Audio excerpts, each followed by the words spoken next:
The following live stream may include adult language and themes. How could we know for sure? It hasn't happened yet. Anyway, viewer discretion is advised. Hello, everyone, and welcome to Level Up with Grimstone Gaming. I'm Margaret Alice, and today I have with me two very special guests all the way from Hungary. We have Zsófi and Mikul from Dragonmount Press here to talk about their new game, Zombie Road RPG. Hi, guys! Hi, Hi. hello everyone. Hi. Thank you for having us. Absolutely. I am so excited that you're here. First of all, tell us a little bit about yourselves. So, we are a small, let's say, company of people who banded together and we share a love for TTRPGs and role playing in general. And uh, we had some ideas tossed around and things in our drawers and in boxes. So, we decided to unpack them. And the first thing that we started to work on was Zombie Road, which was almost a completed game when we started doing stuff with it publicly. Um, and that's who we are, just average people who love role playing games and uh, decided to try our best and try our luck to make some dreams and hopes come true or happen. What I've loved about being in this community since we launched our channel is that the more we get to know people, the more that is very apparently true across the board. We all just love games and we love playing, and we just want to make cool stuff and do cool stuff with each other. So, what tell us a little bit about your TTRPG history. How did you get into TTRPGs? Which Mhm, which TTRPG is your favorite or was your favorite before you started making your own, etc. mhm. All right. Well, my history has a big jump in it because I started playing RPGs with my brother and his friends when we were like teenagers. And then, like, stuff happened. I went to university, started to work whatsoever. And I think 3 years ago, we sold our flat in the capital city and moved to a teeny tiny vineyard on the Dragon Hill, basically. And he's almost a neighbor. And we made friends, and it turned out that they are crazy for role-playing games, and we were with my husband as well, but we had like have 20 years gap. It's crazy to say 20 years gap, so yeah, but that is the truth. And then ever since we're playing D&D almost every week. We have a cool team and an amazing mission. Mikul is the GM as always, and he's really awesome at it. And then Thank last you. year, I think he was starting to talk about a zombie themed thing that piqued my interest. I'm a bit fan of gory, horror, bloody stuff with a bit of violence. Yeah, that's cool. And of course, I was interested. And now here we are. We are launching in less than a month. It's crazy. Yeah, Yay! Your turn, Mr. and GM. yeah, I have a long story with role playing games. I've been going to role playing camp ever since I was 5 years old. So we're 26, 7 years, which is also crazy to say. And um, I've been playing D&D and other different TTRPGs ever since I was like 6 or 7, ever since I could read basically.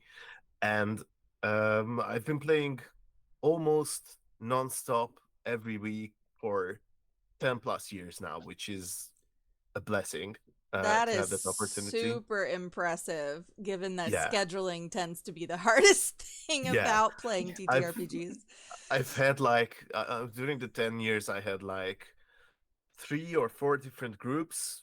Some people were consistent, some Mm-hmm. changes, but it's been like an ongoing game, and I really love it. And uh, there were some Hungarian TTRPGs, small old stuff that were basically like semi-illegal translations of D&D 3.5. So Oh, I so never seen anything like that. No, no, no. yeah, yeah, and that's what we played. And uh I've been playing fifth editions ever since it came out basically. um Started with my wife and friends and during university, and we've been playing for 10 years now. And I work in the film industry. I'm a motion designer, graphics designer, and also a writer sometimes for animation. And storytelling has always been part of me and my blood. And whatever I did, I love storytelling. And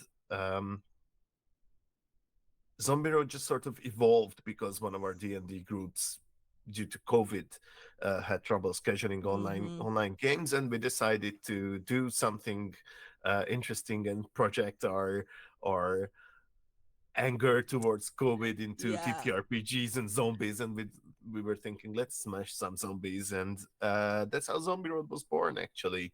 Uh, and the game itself changed a lot, but the core ideas and the core mechanics are basically the ones we figured out that night, and we've been expanding on that ever since.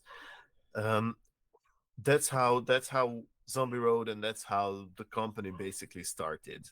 And Zombie Road was a little PDF that we sent among friends, that has been circulating in the hands of like 40 to 50 people for a year or so. And then we suddenly got a lot of input from everyone that they really liked the game and they wanted us to expand on it, and started to ask about mechanics and gave us input. So it became a sort of a natural design process for the game. And while I was in the university, I really got into game design and role playing and board game design, specifically. Um, and I just channeled everything into Zombie Road that we picked up in the last few years, and that's how we got to where we are. I love that. It's a D6 based mechanic system, correct? Yeah, Yep. You want to talk about that a little bit more? yeah. The idea behind that was, let's do the most basic thing we can. The the core event for it was that one of our players didn't have their dice with them, and they just rampaged through board games and found D6s from a risk, I think. And we were like, okay, then it's a D6 game.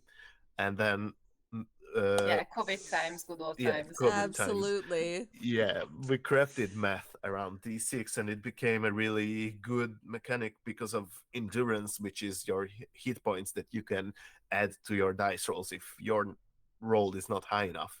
And that became the core mechanic to everything, uh, which we didn't really see in other games.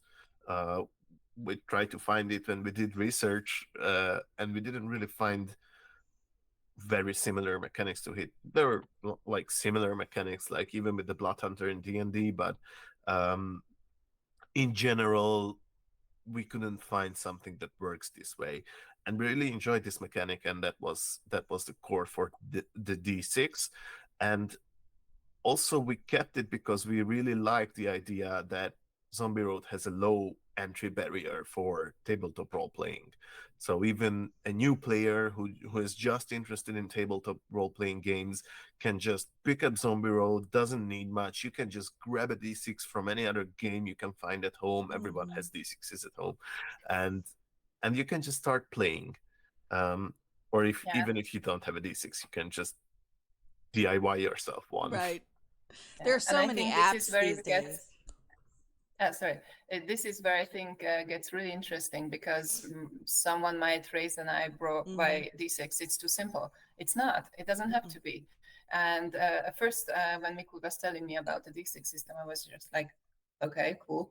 But as he went into details, it's really fun. It's amazing, and it's actually quite hard to succeed. Can you tell me a little bit more about how it works?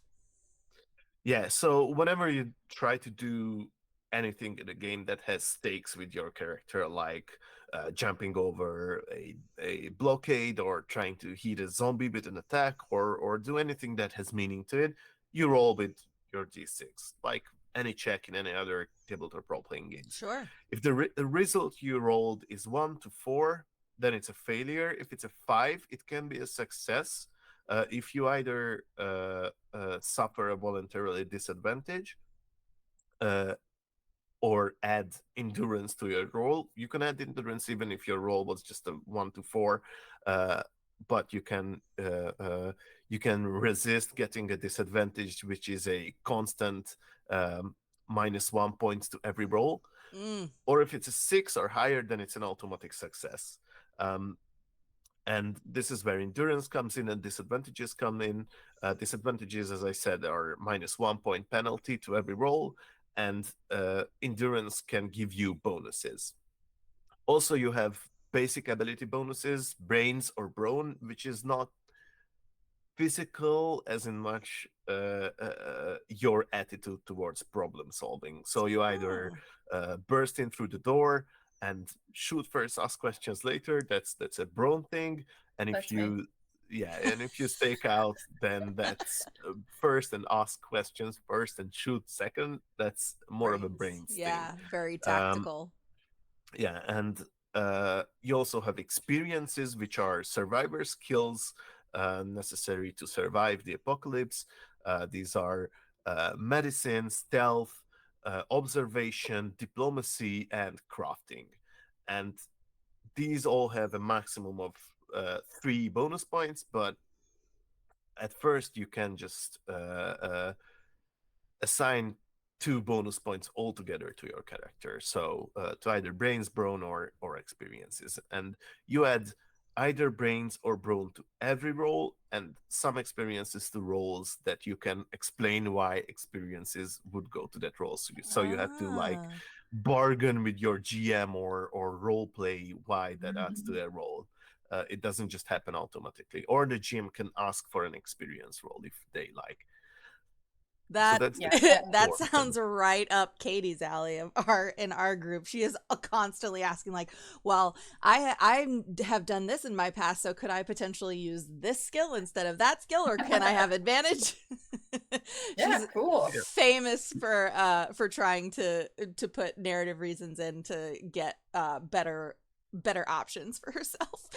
Yeah, Um, we actually have rules. If you think a role that the GM said is either brains or brawn, if you can reason or bargain for it, you can change it to the other one. So it's in the rules that you can do this. that's And amazing. Yeah. you should, because conversation breeds role play and situations. So that's why we wanted to incent players to begin conversations. Yeah, absolutely. So I realized that I kind of skipped right into like the nitty-gritty of things. What is the basic premise of the Yeah. game? Well, I understand why this happens, because it happens a lot. Because Zombie Road is it kind of speaks for itself. The name, Yeah, it's a Yeah. post-apocalyptic uh, road movie flair game where you fight with zombies and other survivors. So everything that you might want to know, it's in there. So that's the basic premise as well. In a bit more detail, there is a one-shot mission that we suggest players, especially first-time players, try, um, where you have to get one of the player's characters that is an immune character, which the players draw uh, randomly. You have to get that person to a laboratory where they can make an antidote or serum or vaccine from their blood. And that's the first mission, and that's an on the road situation. You have to travel for a while. You can use Google Maps or actual road maps to oh, cool. figure out your road. Yeah, we found that we used Google Maps first um, because we played it online during COVID Right. and we didn't have a map prepared, so we just opened Google Maps, and that's how the idea was born. And and it became a really important part of the game to use actual tools for actual environments and locations. And it turned out to be really helpful for even battle situations, fights where you have to see the terrain. You just zoom into Google Sure. Maps or you just use a map. And that's the basic premise. If there Yeah. are Just an addition, sorry, because we skipped that. Uh, the world building is, yeah, you have it. It's Google Maps, because Zombie Road RPG is happening in your hometown, in a place that you know very, very intimately, that means a lot to you, that you probably want to save or so.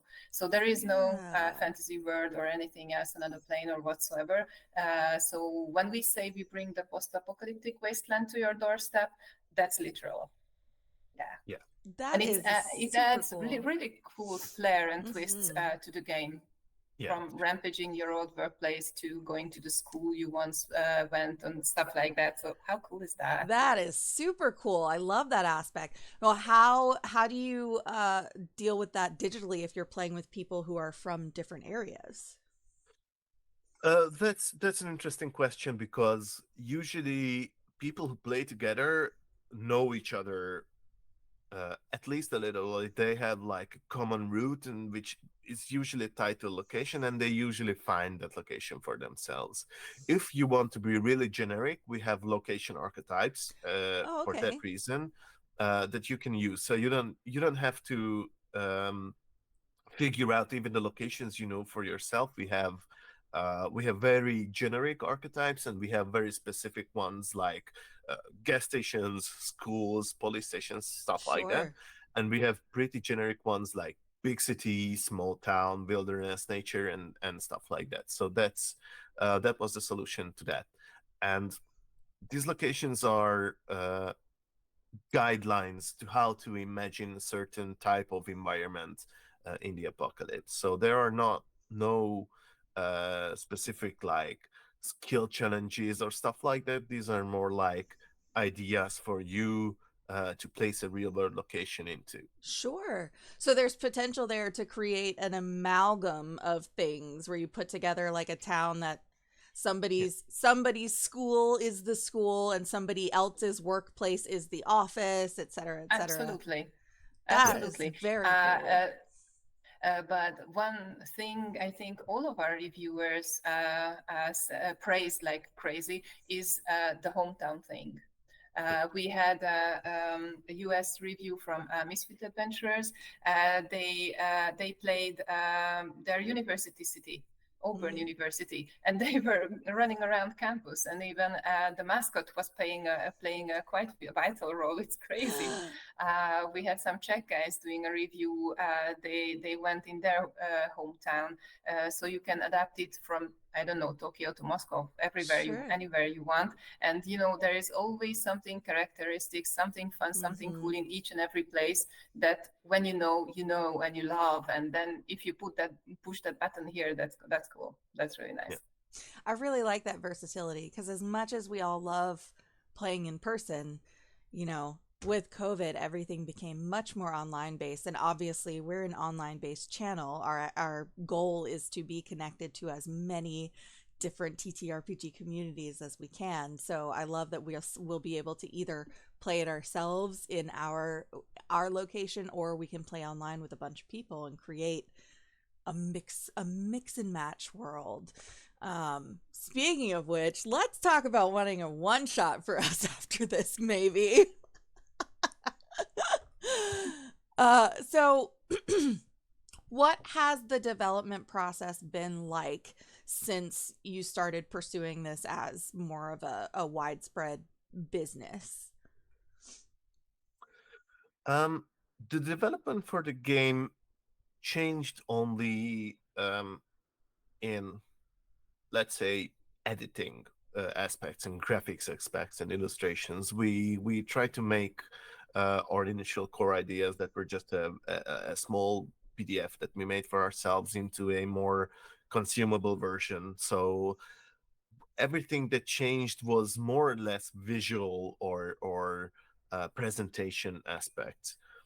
We also rephrased a lot of things for a more wider audience, so it would be more understandable for people who just start to play tabletop role playing games. But otherwise, mechanically and in the taste or themes of the game, we didn't really change much. Uh, and that was an intention because we really loved how Zombie Road uh, worked in its core and functioned in its core. So everything that changed was only to make it more consumable for people. Sure. And you said you launch in a month. Tell us about that. Oh yeah, that's exciting. This is our first crowdfunding project, so fingers are crossed like everywhere. We are going live on GameFound, and Okay. we are building our community. as we speak. We've been pushing the campaign all summer, and people are starting noticing us. And we have like 600 followers today, which we would like to Us too. push a bit more up. But this is cool, and we are really humbled by how many people love this game, the idea of the game. So we sent out, of course, a lot of PDF versions for, let's say, pre-premiere playtests, but the most of our followers never saw the game yet. Just get some little breadcrumbs from our communications, and they are crazy for it. And this is so cool to see. We've been following different crowdfunding projects for years now, and when it happens to someone else, yeah, cool, they made it. But if it's happening to you, numbers are rising and everybody's excited. That's a totally different level. It definitely is. We had our first TikTok video go viral, so to speak, not in a big potato terms, but like 6,000 views, and we were like, ooh, yeah, this is our face that I want to see after launch. Yes, cool. Congratulations. Yeah. Thank you. How can people get on board and help support as you head toward your launch?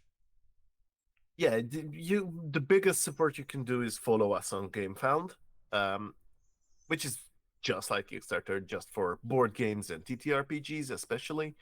Follow our social media, help us break through the algorithms, and whenever we launch, pledge if you can.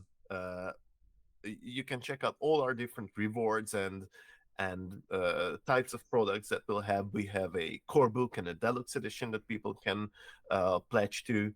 So that's how you can help us the most. Perfect. You want to talk about a little more about the rewards that are available? Yeah, we have a basic core book digital level, which is everything you need for the game. Some extras, that is our basically our entry level reward. We have a reward that is just that, our core book with a printed home edition and a built-in €2 donation to WWF Hungary, which is our little own way of trying to support the environment, and that was something that we always try to keep in mind with this project, to make it as environmentally friendly as possible, trying to do low carbon footprint stuff. That is why we have everything on Drive-Thru RPG, so that printing and shipping happens as regionally as possible. We have our deluxe level rewards, and we have our printed versions for our core book, which will happen through Drive-Thru RPG. We have our deluxe version edition, which will contain every stretch goal we've unlocked and some extras upon that. Our print deluxe edition, which will have everything that the digital has and some more print exclusive extras. And the two VIP level rewards, which we're most excited about, is that one of them is boss fight reward, where we design an exclusive boss fight for whoever pledges to that reward, with an exclusive NPC or zombie.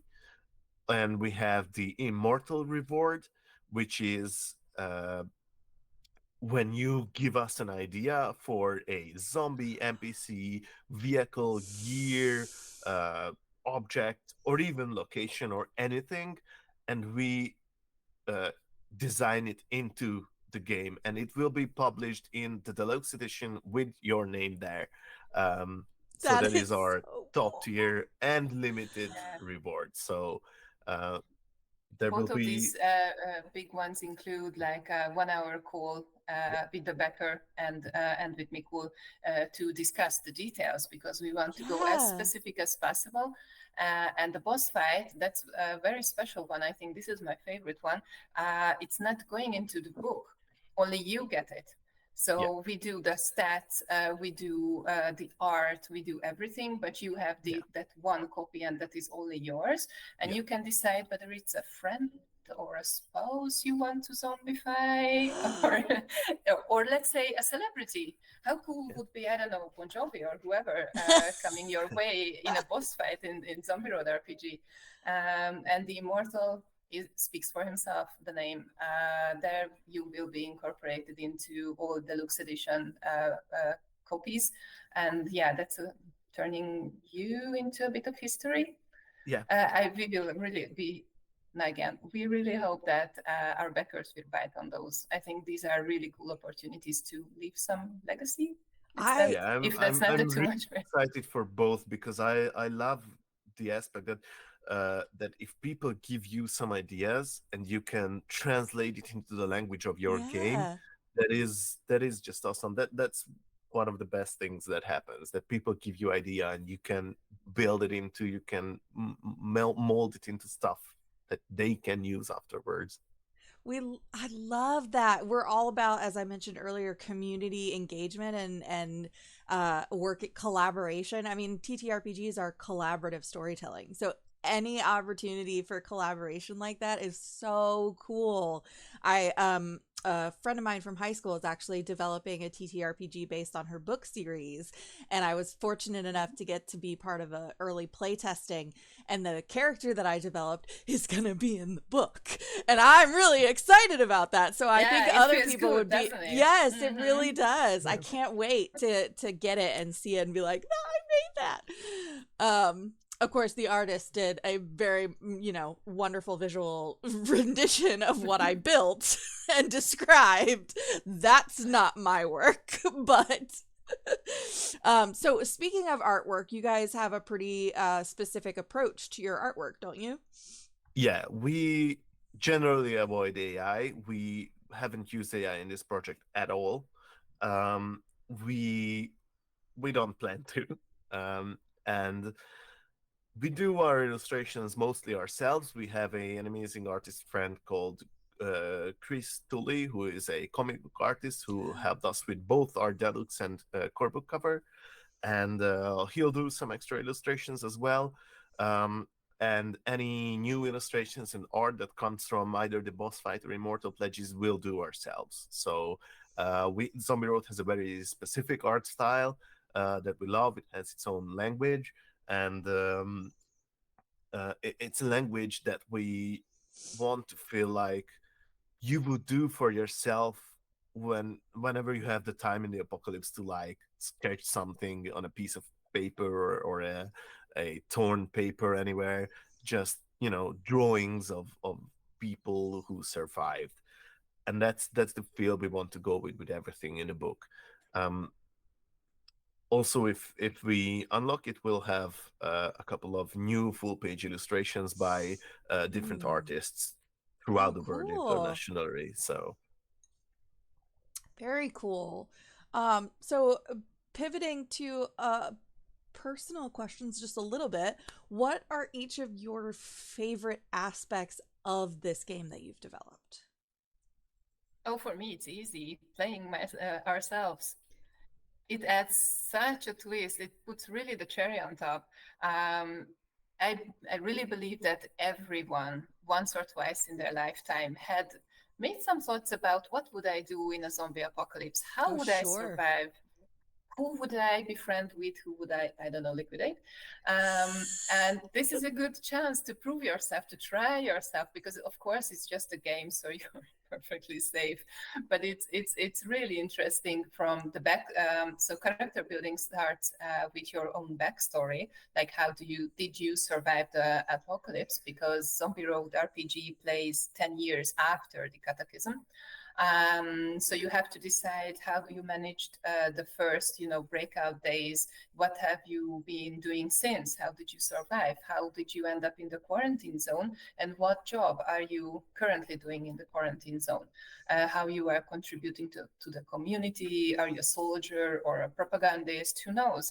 And Sure. it's really cool because this, again, originates in your person, in yourself, your experiences, your studies, whatsoever. And I somehow always end up as a propaganda person, serving the military and doing really bad stuff with a But big that weapon. basically But makes come on, sense though, because I love you're it. marketing, right? Yep. Yeah, so those Yes. skills directly translate. That Yes. makes so much Yes. Yeah. sense. And then grabbing our friends and embark on the mission. And we know stories that we laugh, just one word on just one word, and doing these adventures together. It's really cool. This is my favorite part in it. Yeah.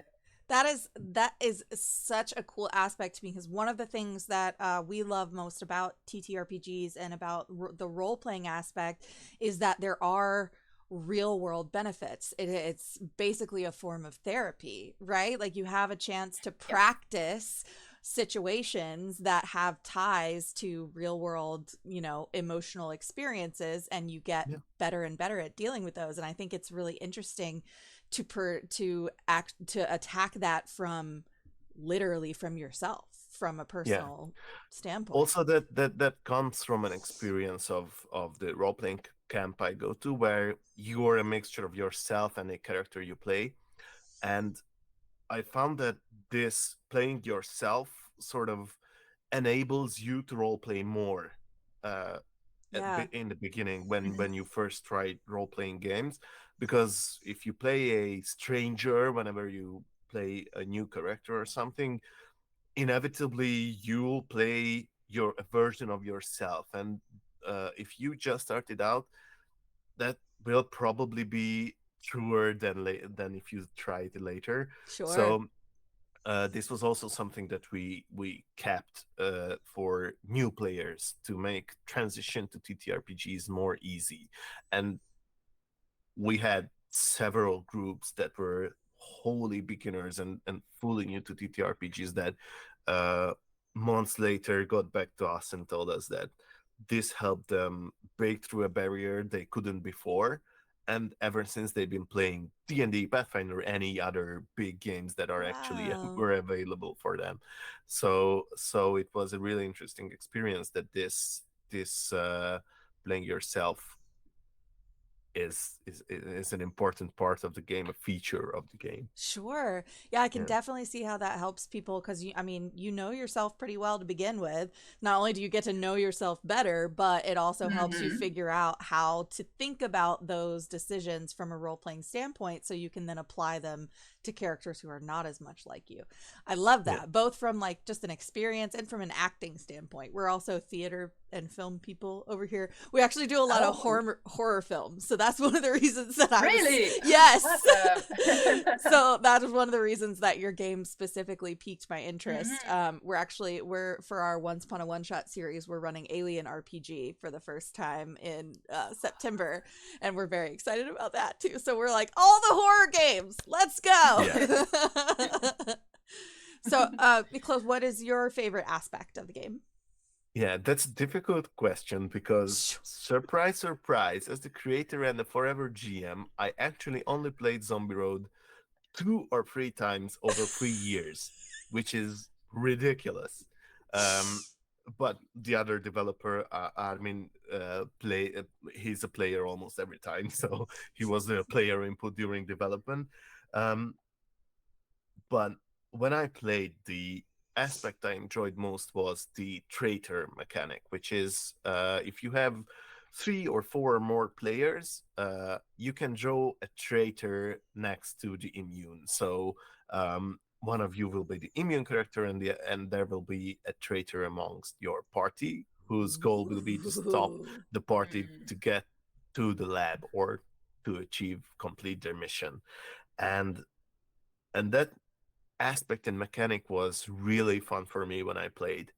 I got to be the traitor once, and I got to be the immune once, totally randomly. So we Uh-huh. just drew cards, and being the traitor is fun because you have to be very careful and very strategic with what you do, not to get caught, and and I really enjoyed it because the mechanics of the game and the endurance mechanic especially allow traitors to let the other players sacrifice their resources before they do, without being caught, and that always just pays itself off.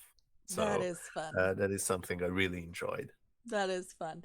I hope none of my friends actually fantasize about being, betraying us, but Yeah, but it is fun sometimes to play the bad guy. yeah, Oh yes, it is, and the game allows you like a ton of freedom. You can decide both. This goes both for the immune and the traitor person.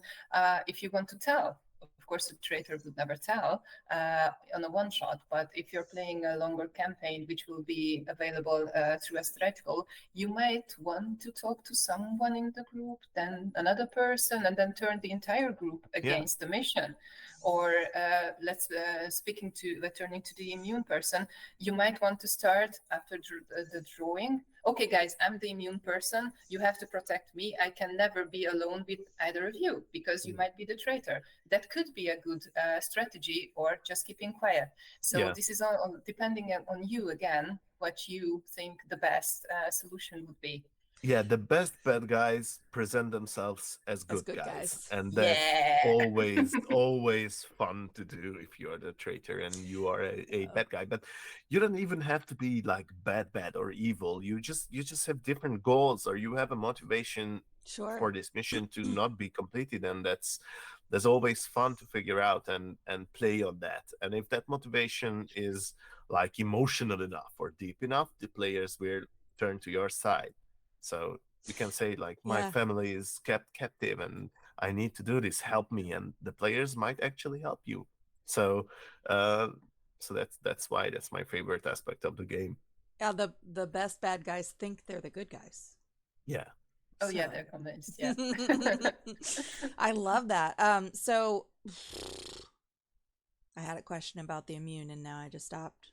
I forgot it. Oh, so in the case of if the immune decides to keep it a secret, Mhm. is the premise just that we know somebody is and we just Yes. don't know who? Okay.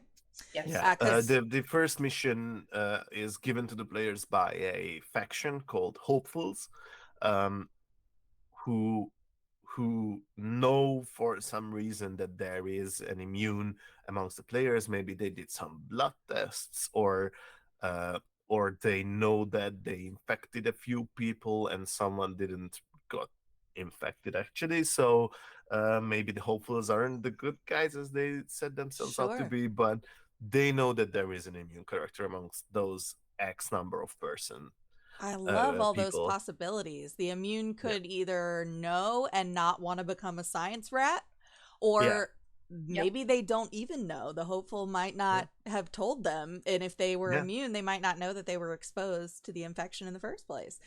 yeah. So many options. I love it.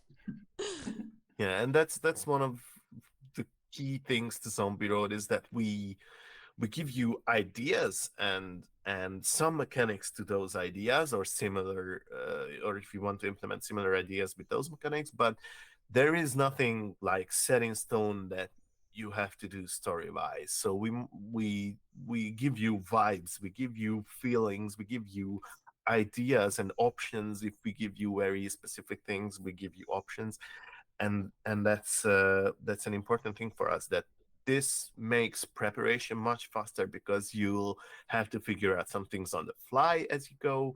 You'll know some things because it's a real world setting and you don't have to worry about how Sure. things work. um, Even if they do, we have like a couple of factions that you can use, which are also more generic ideas for factions. But we have a print for you how to create your own faction, what aspects to pay attention to. So um, that's how the book kind of plays out. That Yeah. these are ideas that you can swim between. That's Lex, for speaking of the accessibility, that really does open it up. I feel like a lot of times there are certain types of role players, but then also especially newer players who don't know where to start, and Yeah, giving them that Mhm. jumping off point can really help practice. You can start with something prefabricated or more specific, and then as you get comfortable with how the game works, add more of your own details and customize. So it sounds yeah. like you guys are rule of cool people. Yeah, kind of. Okay. I like being. It's interesting because I like rule of cool if it doesn't break the game too much. Um, but yeah, I'm more of a rule of cool guy than a rules lawyer person. Um, but I really like rules because rules give you clutches for things you have to keep in mind for a role playing game. And it's important uh, what kind of rules you have and what kind of rules you don't have. So we don't have rules Mm, for social interactions, similar to D&D, because that's something people know how to do already. Um, just talk to each other, especially when you play yourself or a version of yourself. You just talk to each other. So that's important when you design something like this that is so malleable. yeah, Yeah, another absolutely. thing with great flexibility is the mood itself. So it's entirely on the GM and the team itself, what kind of game they want to play. Of course, it's a zombie movie thing, but if you want, you can go for a total grown-up, badass, dark, twisted, Mm. blood and brains everywhere mission, or you can turn to the funny bone side and let's make just a have fun thing and shoot some zombies in the head and make some Pew laughs and get pew. drunk at the station. What say you? So this is really important to emphasize that Zombie Road RPG doesn't have to be a very dark horror thing. Only if you love it to be like that. Yeah, it has mechanics for a simulated world, and you have the freedom to do whatever you want in it, and the game encourages that and helps you do that. Um, yeah, That's wonderful. I just get more and more excited for it the more you talk about Mm, it. I good. want to play. Then we're doing something right. yeah, Yes, absolutely. I love the focus on accessibility. I love the focus on, the customizable aspects. All of that is just speaks to our mission as well of, getting creative and putting it on the players and the collaboration. So that's really wonderful. I'm gonna take it a little more generic now. Why do you love TTRPGs? What about TTRPGs as a whole makes them so great? that's a great question. Yeah, Thank you. this is a Uh, great question. I was That's a thinking great about giving it, question. yeah, a 2 words answer or a 2 hours long answer. yeah, my short answer uh, is agency. Mm, um, Ah, Long answer is freedom. I love that you have the agency to do things you could not otherwise because of societal and reality bounds. Um, and I think, I believe, I hope that this agency and this freedom in TTRPGs in general um, allows people to sort of experience a more magical thinking, which is to say a more associative thinking. Um, and I love that about TTRPGs. Just having the power in your hand. mm-hmm. That Yeah. gives you agency. Especially, I think that's why so many people came to D&D specifically, but TTRPGs in general during the pandemic, because there was so much out of our control at the time. It was one of the only ways that we could have agency. Yeah. What about you, Zophi? yeah. Hmm. Um, Mostly what Mikul already said. What I would add is a sort of freedom living out together with friends. I mean, like board games, of course. Now there are crossovers and different styles Mm-hmm. and whatsoever. They're really, really exciting and cool. But TTRPGs still give you more of a freedom as a one person, as a team of players. Yeah. And with a good GM, you can turn the whole thing upside down and still have a blast, or go by rule and step by step, and it's still really, really nice. And I really think that if you have a playing team who comes together every week, every second week, that's a treasure. And that's a treasure to hold. And it's always such an amazing adventure, diving with them into some crazy stuff, from zombie RPG to D&D, Pathfinder, whatsoever. There is always something new and something magical. Absolutely. Yeah, even as a Absolutely. GM, I just love storytelling, and having to tell a story with my friends together is always better than just sitting down and trying to make something that just comes out of just me. Yeah. So yeah. I agree. It's Also, a I have a friend that would say his favorite aspect about TTRPGs is not worrying about money. mm, Yeah, you can loot or kill for it. So that's Yeah. cool. that's true. That's true. We don't normally like spend a lot of time on the nitty-gritty details of like encumbrance and Mm, stuff like that, and Yeah. uh but we do like making grabbing gold and looting Yeah. yeah, treasure. and Um jewels and weapons. Yeah. yes. Yes, and cool artifacts. You get cool Yeah. stuff. Yeah. Stuff. Yeah, stuff. More stuff. So, I think that's great. It speaks back to the jumping off points of the way you designed your game. It's sort of the same. Instead of having to, come up with the entire story yourself, you not only have these ways to bounce off of each other and create something better than you might have been able to do alone, but you also get the creative challenge of, oh, my brain was not thinking that direction. Now I Hmm. have this new aspect. How does that change how I view the story and the direction that we're going? also, when it comes to apocalypse or end of the world ideas in general, games tend to go for big stories, Sure.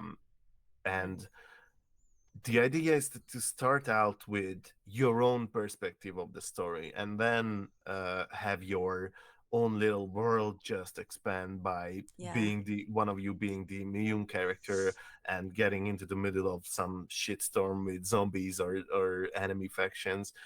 But where you start out is your own world, your own perspective. Yeah. How you experience the end of the world is that your world ended, not Yeah. the world. So um, that was something that I found interesting when trying to figure out the first one shot.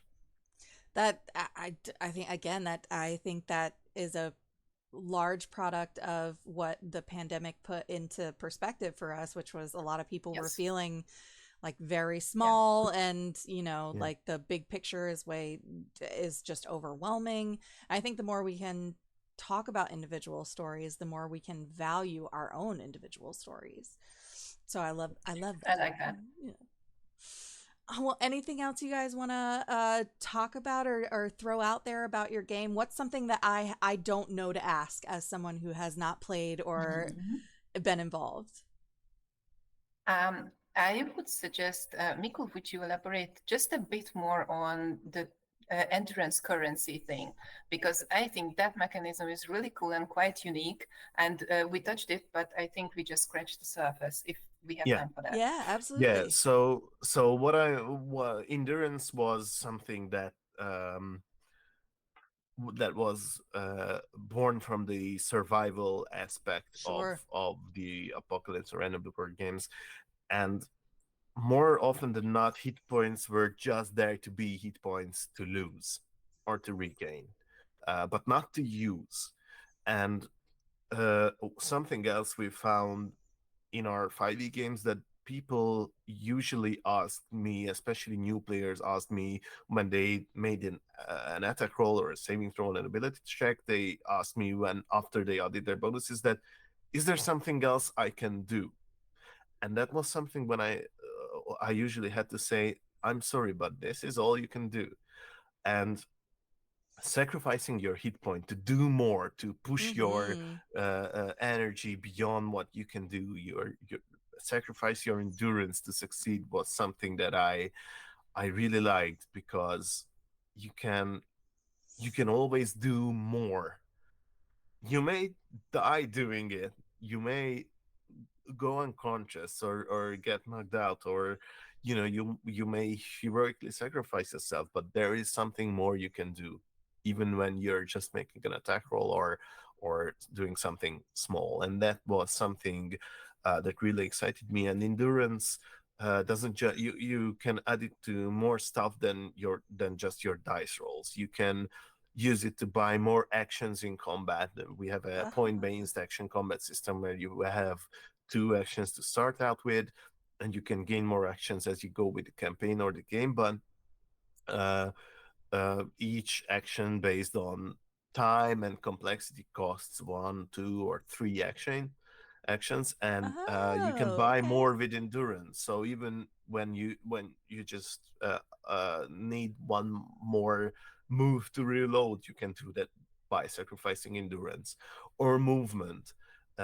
You can sacrifice endurance to make more distance, Mm-hmm. or a horde chases you and you have to run. You can say that I want to sacrifice endurance to be faster. So then we just say, okay, just cross up one or two endurance, and you actually get ahead of the horde because it is kind of in the mechanics. Sure. And Yeah, but on the other yeah, side, there's the dark side of the coin as well. yeah, So this endurance currency is a sneaky little rat because you just sacrifice one here, yeah, one there, another there. Who cares?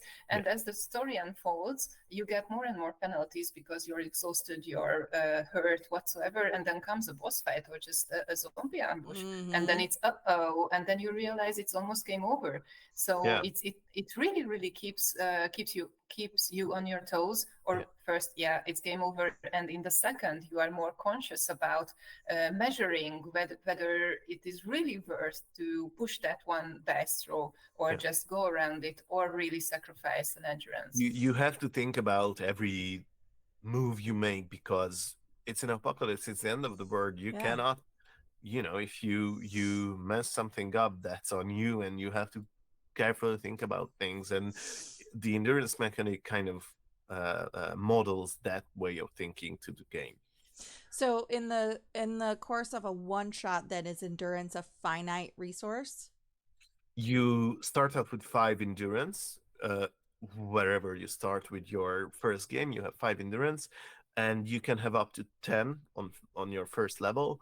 And as you level up, you can choose to expand your maximum number of endurance to 12 or to 14 Okay. at maximum. So um, on a high level game, late campaign, you might have 14 endurance on your last session, or you can have 14 endurance, but you have two. So that's always an interesting aspect to it. So in the longer forms, are there ways to gain them back, like hit Yeah. points? Yeah, even in shorter forms, you can. There are some role play aspects to regaining endurance. So that was something that we wanted to be a role play intensive mechanic. So when you want to regain endurance, you have to do stuff that stops your progress, kind of in a downtime way of thinking. So if you take a hot shower or something like that, Ah. that will give you endurance. But hot showers are a rare thing in the Yes. apocalypse, and you have to work on it. It might even take a day or two, but you can gain an endurance, but you halted Yeah. your progress. Also, we have luck mechanic, which is if you roll a 6 on a dice roll, um, you can roll again. If you roll a 6 or a 5, you gain a point of endurance, which is just being lucky. Um, as well, we have the telemarks, which are a pretty unique thing. It's something you keep count of in the apocalypse, or a motto that motivates you. Telemarks are basically a short-term character motivation. It's something you gather, it's something you count, it's something you make. Um, it can be stuff like uh, the goodness of people. It can be stuff like blue cars on the street or unbroken windows, or if I've Feeding an seen, animal or yeah, petting an animal, or making drawing a picture of another survivor. So it's stuff like this. Even killing a zombie can be a telemark, and each mark gives you +1 endurance. And if you get 5 marks, your team gets a free retry at an attempt they failed. So whenever you retry the same action just like you did before, you have -1 points of penalty to it. And gathering 5 telemarks removes 1 point of penalty That from it. makes a lot of sense. And that's again, I this is my personal favorite aspect is the psychology of play and the interaction with brain chemicals and mental and emotional health, and that totally ties in. You're effectively doing things that increase the happy brain chemicals. Yeah, yeah. Yeah. It's literally a, when a video game, it's a collectible thing that actually gives you benefits. Like if you collect, I don't know, Korok seeds in Zelda, then you'll Yeah. gain stuff. You can increase your character stats. So um that was something that we really liked. I love that. Oh my gosh. Okay. I'm definitely going to try to convince you to run your one shot for us. Thank you. Challenge accepted. Yeah. Any other final remarks before we close out today? I would just like to thank for this opportunity and really, really thank you for reaching out to us. As you might can see, we love to talk about zombie RPG, but we would really like to spread the word and just to tell people, come on, this is fun, this is great, give it a try, give it a look. I think you will love it. Yeah. Yeah, and just play TTRPGs, everyone. It's just the best And thing never there is. stop. Yeah, don't stop. never Start and stop. don't stop. That's Just play. literally our catchphrase. That's our motto, or whatever you want to call it. Our cool. company logo is never stop playing. Yeah, I love that. Yeah, that's on point, I think. Yeah. it is.